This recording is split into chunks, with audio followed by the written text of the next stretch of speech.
Seigneur, nous voulons te dire merci pour ton amour manifesté pour nous, pour le sacrifice consenti et le pouvoir d'être ton enfant que tu nous as donné. Ce matin, nous te disons merci et nous te confions nos cœurs pour que tu touches nos cœurs ce matin, que tu te révèles à nous, que ce pourquoi tu nous as réunis ici ce matin, tu puisses l'accomplir pour ta gloire. Au nom de Jésus, nous avons prié. Amen. On acclame la présence du Seigneur. Nous pouvons nous asseoir. Gloire à Dieu. Alléluia. Nous allons ouvrir la parole de Dieu dans le livre de Luc chapitre 16, à partir du verset 19 jusqu'à la fin. Il y avait un homme riche qui était vêtu de pourpre et de félin, et qui chaque jour menait joyeuse et brillante vie. Un pauvre nommé Lazare était couché à sa porte, couvert d'ulcères, et désireux de se rassasier des miettes qui tombaient de la table du riche. Et même les chiens venaient encore lécher ses ulcères.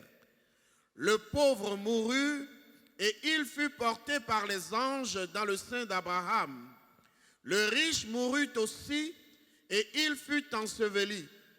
Dans le séjour des morts, il leva les yeux et tandis qu'il était en proie au tourment, il vit de loin Abraham et Lazare dans son sein.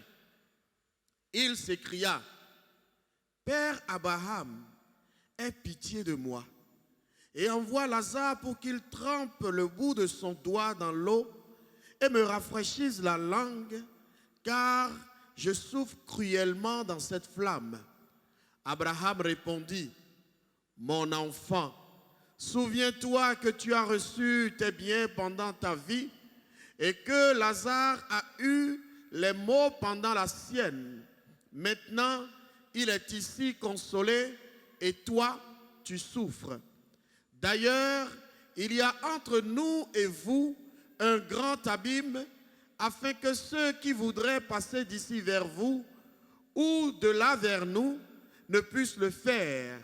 Le riche dit: Je te prie donc, Père Abraham, d'envoyer Lazare dans la maison de mon père, car j'ai 5 frères.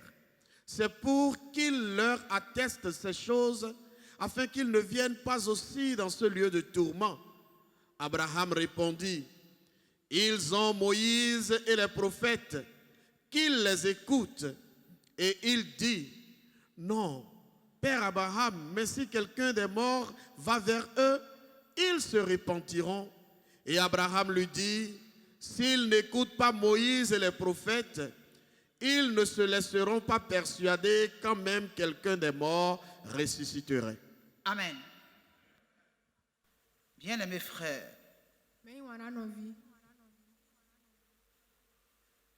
une belle histoire. Une très belle histoire. Alléluia. Amen. Voici 2 personnes qui se connaissent. Certainement parce qu'ils étaient dans le même quartier. Amen. Amen. Ils se connaissent. Lazare connaissait le riche. Et le riche le connaissait. Peut-être que Lazare ne sait pas que le riche le connaissait. Mais Lazare le connaissait bien. Alléluia. Amen. Lazare était un pauvre.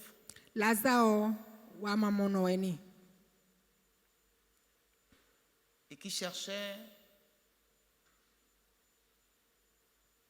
ce qu'il va trouver à manger.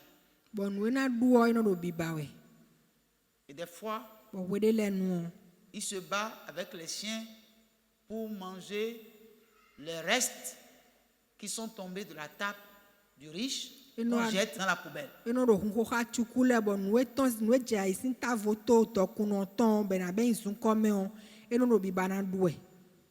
Alléluia. Amen. En plus, il était couvert d'ulcères. Il avait la plaie partout sur le corps.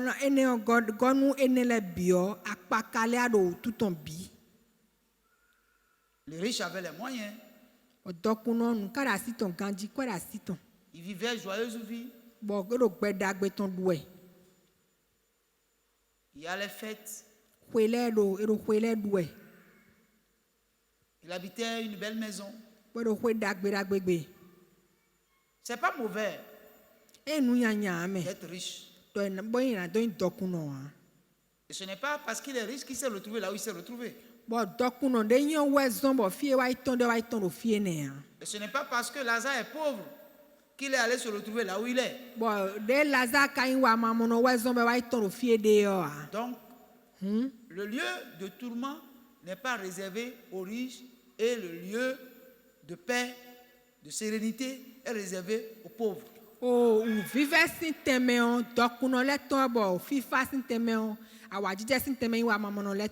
Les riches et les pauvres peuvent se retrouver au paradis et les riches et les pauvres peuvent se retrouver en enfer. Le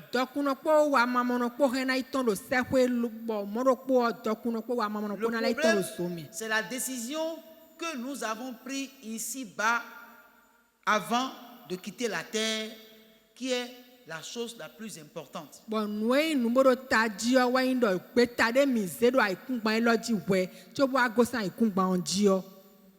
Alléluia. Amen. C'est ici sur la terre que nous préparons le lieu où nous voulons aller rester.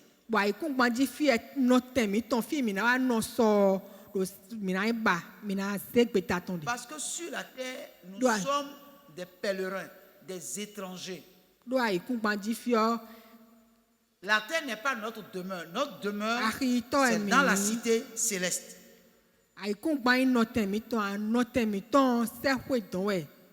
Alléluia. Mais c'est ici, sur la terre, que nous devons la préparer. Lazare est mort plus vite parce qu'il n'a pas l'argent pour se faire soigner comme le riche peut faire un bilan de santé chaque année.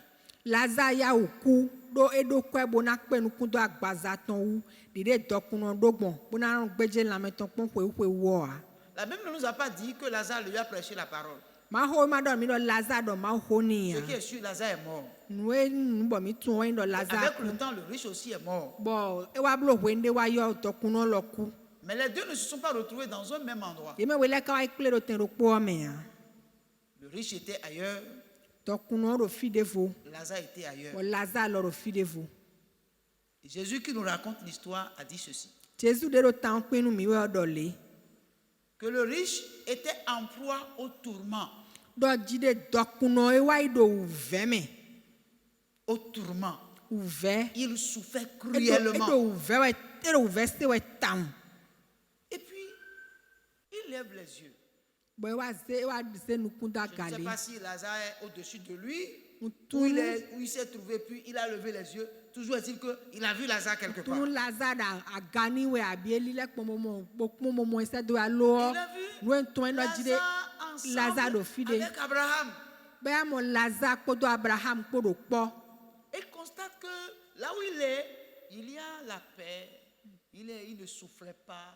Tout allait bien. Il a reconnu. Ce n'est pas que là-bas, il n'a pas reconnu. Il a reconnu. Il sait que ça, c'est Lazare. Lazare n'était plus comme il était quand il était sur terre.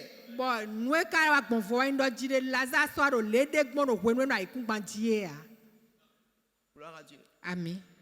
Alors quand il a vu Lazare, il dit, oh, Lazare est là-bas. Pourquoi je suis ici? C'est pas normal. Alléluia. Peut-être il avait fait beaucoup de monde. Il a fait beaucoup d'œuvres caritatives.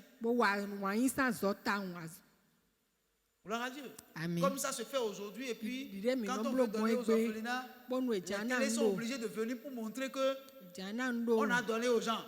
Oh, la Bible a dit, si ta main droite donne, que ta main gauche ne le sache pas.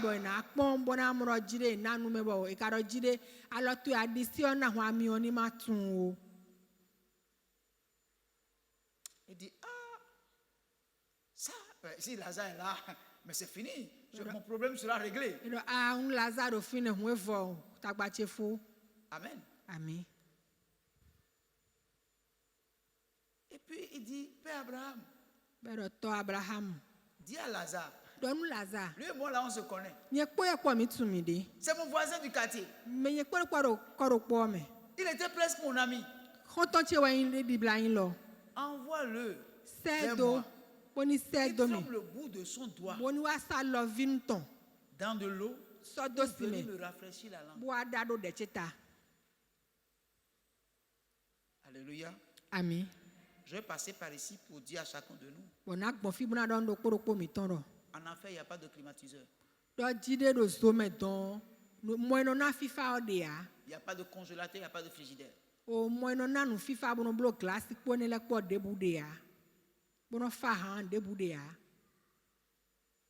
Est-ce que tu sais ça?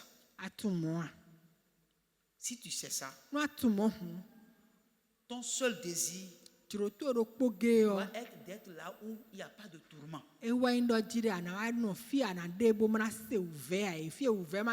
Maintenant, c'est pendant que tu es encore sur terre que tu dois prendre la bonne décision. Gloire à Dieu. Alléluia. Abraham lui dit, ce n'est pas possible. Lazare n'a pas quitté où il est pour venir vers toi là-bas. Il n'y a pas moyen. Alléluia. Amen. Ce n'est pas ici on change, on ne change pas les lieux. Il n'y a pas de passage intermédiaire. Il n'y a pas une porte qui quitte là-bas pour rentrer ici. Donc c'est fini, c'est comme ça. Le riche dit, si c'est comme ça donc, je t'en prie. Chez moi, dans la maison de mon père, j'ai 5 frères. Ils sont dans l'ignorance de ce qui se passe ici avec moi. Je veux que tu dises à Lazare de quitter là où il est. D'aller là-bas. Pour aller dire à mes 5 frères ce qui se passe ici. Sur la terre, ils sont Moïse. Ils sont les prophètes. Ils n'ont qu'à les écouter. S'ils ne les écoutent pas, ils viendront là où tu es. Et d'ailleurs, s'ils n'écoutent pas ceux qui sont vivants sur la terre, quand quelqu'un va quitter la mort pour aller les voir, qu'ils vont l'entendre. Gloire à Dieu. Amen. Bien-aimé. Parlons peu. Parlons bien. Quand nous prenons cet exemple que Jésus a donné, le lieu de tourment est réel. Gloire à Dieu. Amen. Et le sein d'Abraham est réel. Mais pour y aller, pour aller au sein d'Abraham, on a besoin d'entendre des prédicateurs. On a besoin d'entendre des évangélistes pour prendre la décision de sa destination. Dieu, de l'autre côté, fait confiance à nous qui sommes ici au milieu de ces gens qui ne le connaissent pas. Il dit, les morts ne peuvent plus quitter là-bas pour attester. Mais il y a des gens sur la terre qui ont été mandatés pour annoncer ces choses, pour que ceux qui croiront en eux puissent échapper au lieu de tourment.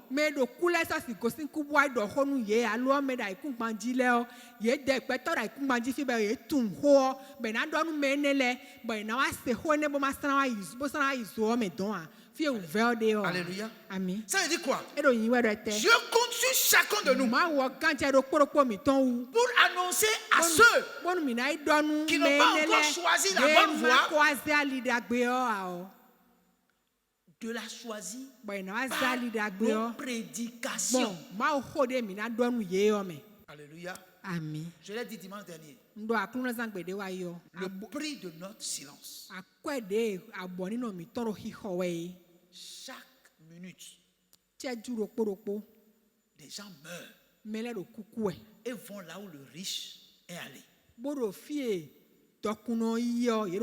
Mais Dieu nous place au rang de Moïse et des prophètes pour annoncer aux gens qu'il y a un lieu de tourment.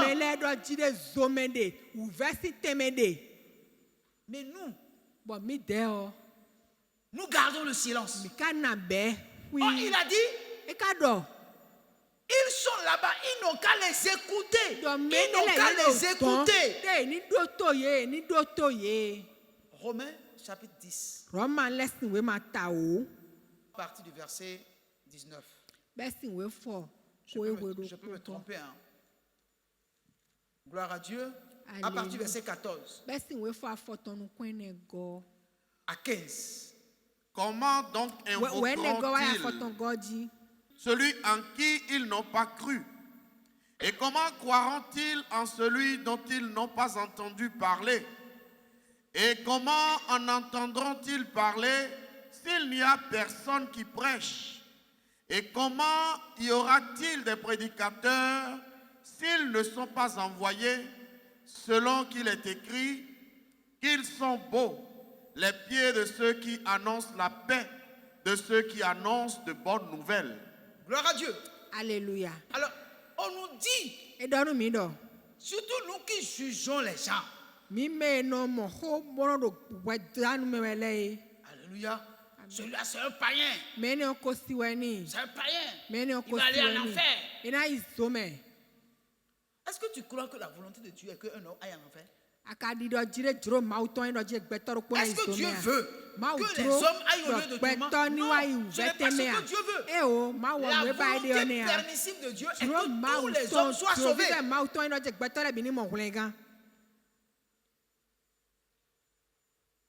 Mais comment peut-il croire s'ils n'ont jamais entendu parler de lui? Comment vont-ils invoquer celui en qui ils n'ont pas cru? Aujourd'hui, nous jugeons les gens en disant c'est des féticheurs, c'est des marabouts, ils font des sacrifices, on ne fait plus de sacrifices. D'accord. Est-ce que tu veux qu'ils cessent de faire des sacrifices aussitôt? Si tu veux, le seul moyen, c'est que tu puisses faire quelque chose pour qu'ils puissent croire en lui afin de l'invoquer. Mais comment croiront-ils s'ils n'ont pas entendu parler de lui? Alléluia. Amen. Les gens vont croire. Comment? On ne peut croire que lorsque vous entendez quelque chose qui vous amène à croire en ce Dieu-là. Personne ne peut de lui-même se lever et croire. C'est pas possible. Ça, ce sera vraiment une décision divine. Qui doit être quelque chose de très rare. On est d'accord? croiront-ils si personne ne leur prêche? Mais nous ne faisons que juger. Nous ne faisons que condamner. Au lieu d'annoncer la parole, la bonne nouvelle de Jésus-Christ, au lieu de prêcher l'évangile, nous ne prêchons pas l'évangile. Nous pouvons discuter de tout avec nos amis païens sans jamais leur dire qu'ils n'ont qu'à donner leur vie à Jésus. Nous discutons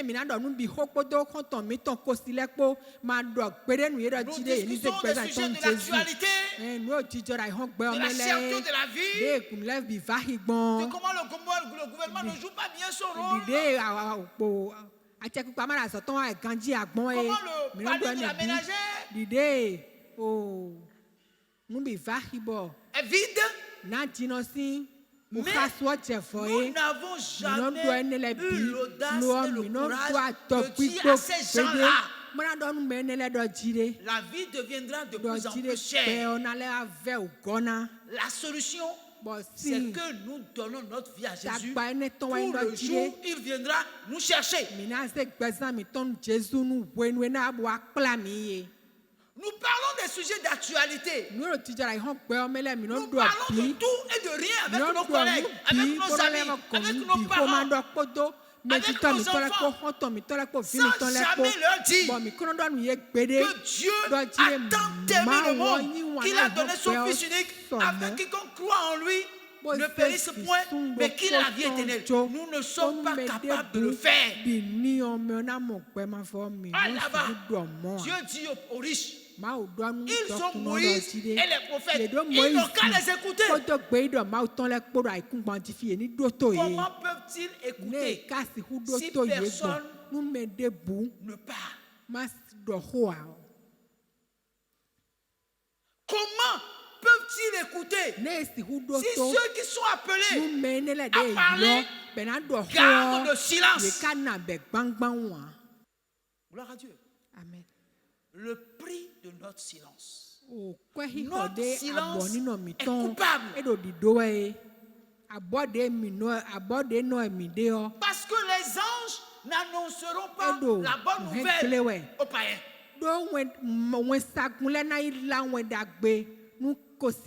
C'est vous, c'est moi, c'est nous qui allons leur annoncer la bonne nouvelle. Les voilà, ils sont pleins là-bas dehors. Ils n'iront jamais à l'église. Parce qu'avant qu'ils ne viennent à l'église, il faut que ceux qui sont à l'église sortent de l'église pour aller vers eux, pour leur annoncer la bonne nouvelle. Mais vous voyez, leur destinée est entre nos mains. Je vous ai dit la dernière fois, ce n'est pas nous qui convaincront ces gens-là. C'est Dieu qui va les convaincre. Mais Dieu ne peut les convaincre que lorsque nous nous levons et que nous leur parlons. Et ils vont nous écouter. Et nous aurons terminé notre mission parce que nous leur avons annoncé. Ils ont déjà écouté. Mais tant que nous ne nous levons pas pour aller annoncer, chaque personne qui va en enfer, parce que nous n'avons pas joué notre rôle, nous allons rendre compte à Dieu de nous-mêmes. Alléluia. Amen. Je vais vous poser une question. Pourquoi beaucoup d'entre nous n'annonçons pas l'évangile?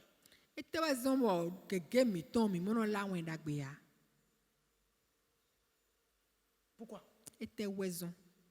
Quelle est la raison pour laquelle chacun de nous, nous n'annonçons pas l'évangile au panier que nous côtoyons?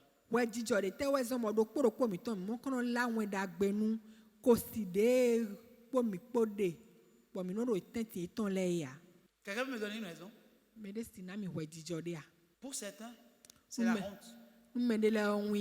C'est la honte de parler de Jésus. Oh, Jésus a dit, quiconque aura honte de moi devant cette génération, moi, j'aurais honte de lui devant mon père. Ça veut dire qu'il aura du mal à intercéder pour toi parce que toi, tu as honte de lui sur la terre. Tu as honte de prêcher l'évangile aux gens. Beaucoup d'entre nous préfèrent être chrétiens en cachette.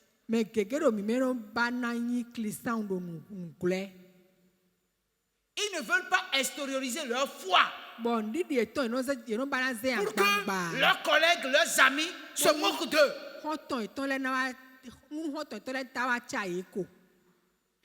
D'autres, c'est la peur d'être rejeté par ceux à qui ils veulent annoncer l'évangile. Et si je vais puis les gens me chassent? Jésus n'a pas dit qu'on ne peut pas nous chasser. Il dit quand vous rentrez dans une maison et la maison vous rejette, secouez les poussières de votre pied sur la maison et partez. Mais si vous rentrez dans une maison et on vous reçoit, laissez votre paix sur la maison. Ça veut dire que vous êtes un sujet de bénédiction pour ceux qui vous reçoivent et un sujet de malédiction pour ceux qui vous rejettent.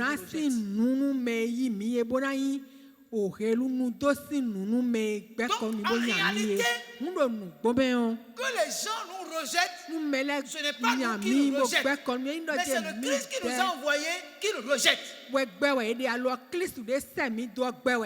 ne doit pas avoir peur, on doit avoir pas honte. On est là? Pierre et Jean ont dit, le jour où on les a arrêtés, nous ne voulons plus vous entendre parler de ce monsieur, ni de prêcher en son nom. Ils ont dit, mais vous ne pouvez pas nous empêcher de parler de la chose dont nous avons été témoins. Vous ne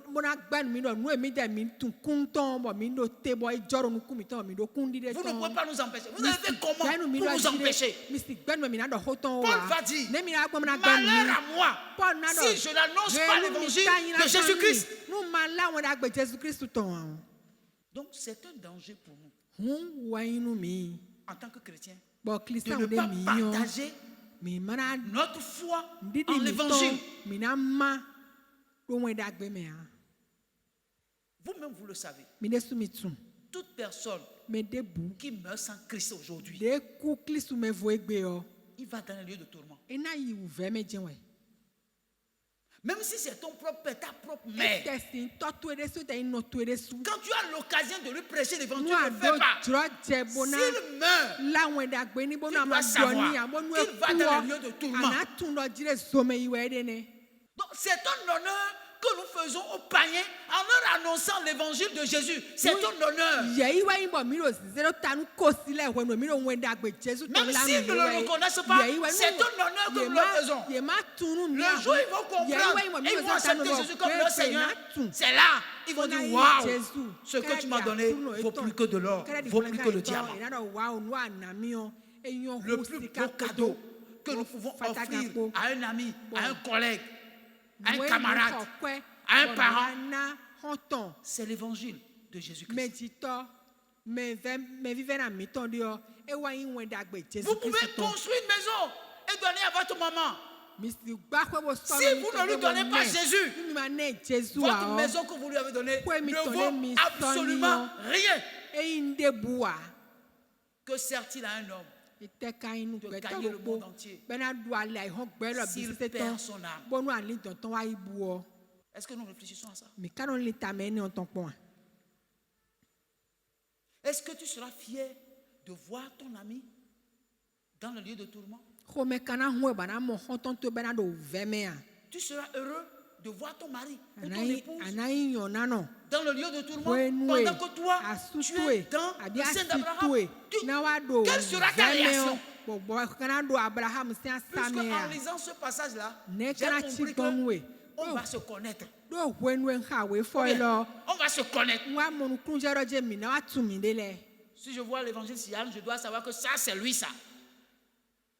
Et mon souhait est que non seulement nos parents, nos amis, nos camarades soient sauvés, mais que nous-mêmes, nous soyons véritablement sauvés et que nous puissions nous retrouver dans le sein d'Abraham, parce que ce n'est pas tous ceux qui sont à l'église qui vont aller là-bas. Ce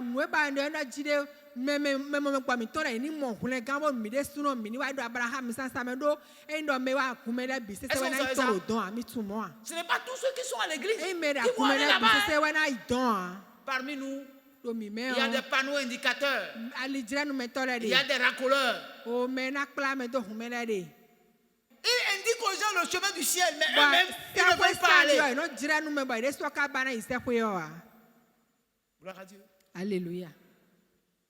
Depuis des années, vous allez trouver des panneaux qui indiquent que si tu passes par la voie là, tu vas aller à Lomé. Mais depuis des années, ils sont en train d'indiquer Lomé aux gens. Eux-mêmes ne sont jamais allés à Lomé. Il y a plein de personnes comme ça dans l'église qui n'ont pas encore eux-mêmes pris la décision d'aller au ciel. Qu'en est-il de toi? La condition sine qua non pour pouvoir aller au ciel, c'est d'avoir Jésus comme sauveur. Oh, tu peux être dans l'église, dite évangélique, sans jamais donner ta vie à Jésus. Et tu vas aller en enfer. Donc même parmi nous, il y a des gens qui ont besoin d'écouter encore à nouveau l'évangile de Jésus pour donner leur vie à Jésus afin d'aller au ciel. Si je dis que vous tous qui êtes ici là, que vous allez aller au ciel, c'est que je mens à moi-même. Je mens à moi-même. Alléluia. Amen. Parce que parmi nous, il y a les racoleurs, il y a les panneaux indicateurs. Quel que soit ce que tu vas prêcher, ils sont cimentés, collés, bétonnés. Ils ne vont pas bouger. Ils ne vont pas se dire maintenant, je prends la bonne décision. Et puis, on va faire tout ça. Chanter, louer, prier, jeûner, écouter tous ces messages. Et après, aller en enfer. Ça va servir à quoi?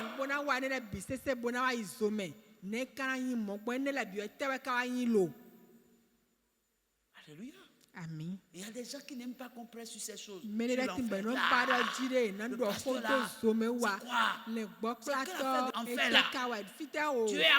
Ne peux pas envoyer les gens en enfer.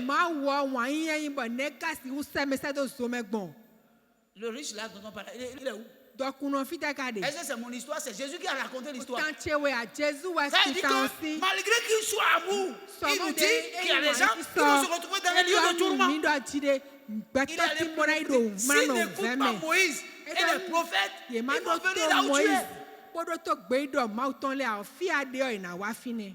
Bien-aimé, quand tu as un ami, un frère, un parent qui est malade et qui est à l'hôpital, est-ce que tu n'as pas compassion de lui?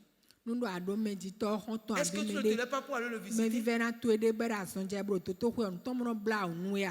Est-ce que tu ne vis pas sa souffrance? Cette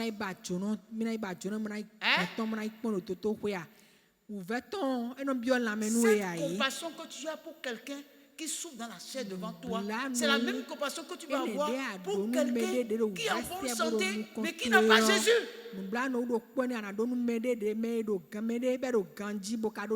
Peut-être le voisin qui est à côté de ta maison. Tant que tu ne vas pas lui prêcher l'évangile, il va aller en enfer. Et comment les gens vont-ils aller prêcher l'évangile si on ne les envoie prêcher?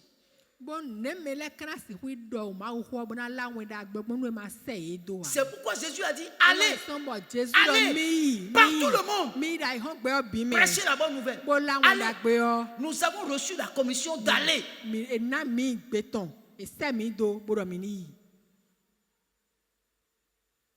Gloire à Dieu. Alléluia. Un jour, un couple a décidé de faire l'évangélisation. Ils ont décidé d'inviter leur médecin de famille.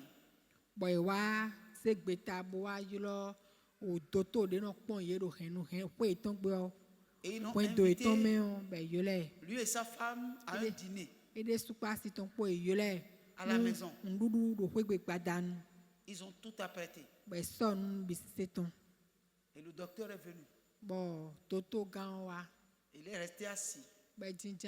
Ils ont un enfant de 4 ans. Un garçon qui était là, qui s'amusait avec le docteur. Le mari et la femme se retrouvent à la cuisine et puis le mari dit à la femme, c'est toi qui commences.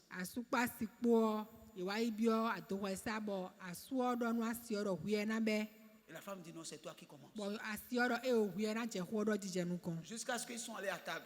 Pendant qu'ils sont à table, ils ont mangé. Ils ont prié, ils ont mangé. Alors le docteur dit, vous êtes des chrétiens? Tout ça. Ils ont dit oui. Mais au point de dire au docteur, parce que nous voulons te donner un cadeau. Nous voulons te prêcher l'évangile. Le mari ne sait pas par où il faut commencer. La femme aussi ne sait pas par où il faut commencer. Donc ils ont mangé, fini. Et puis le docteur s'est levé pour partir. Le petit garçon, pendant qu'ils accompagnaient le monsieur, il a dit, docteur, est-ce que tu as Jésus? Et le papa et la maman ont commencé par... Et le docteur dit Jésus. Il dit oui, si tu n'as pas Jésus, tu vas aller en enfer. Si tu meurs, tu vas aller en enfer. Et puis il m'a dit, tais-toi là. Alors, le docteur est rentré dans sa voiture. À 4 heures du matin.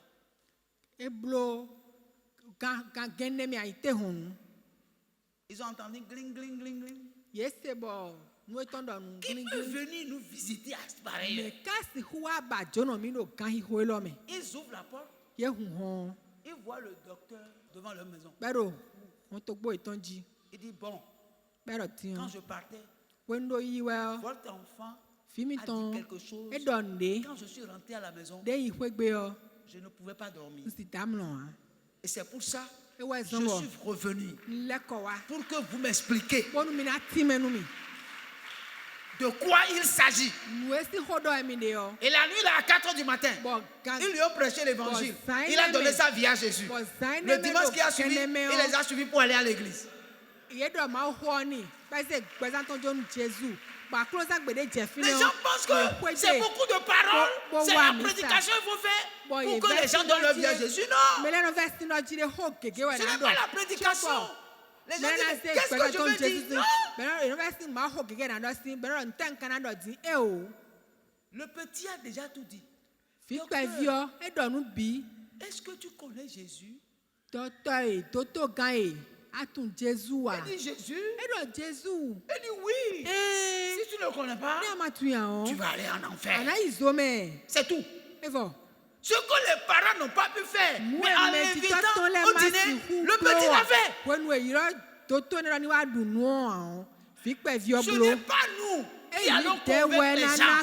C'est Dieu lui-même qui convainc. Mais nous devons en parler. Si vous n'en parlez pas, vous serez responsable de ce que les gens vont en enfer sans entendre parler de Jésus.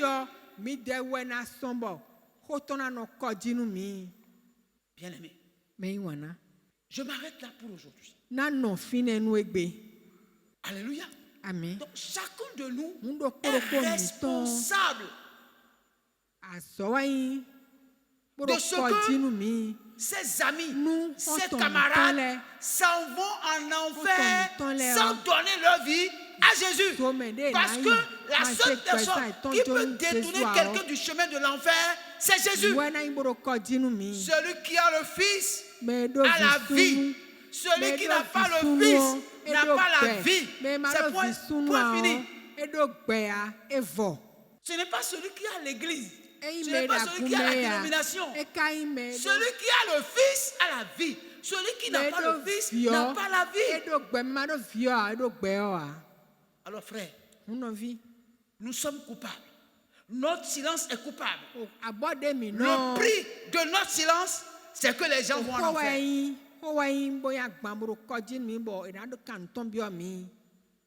Frère,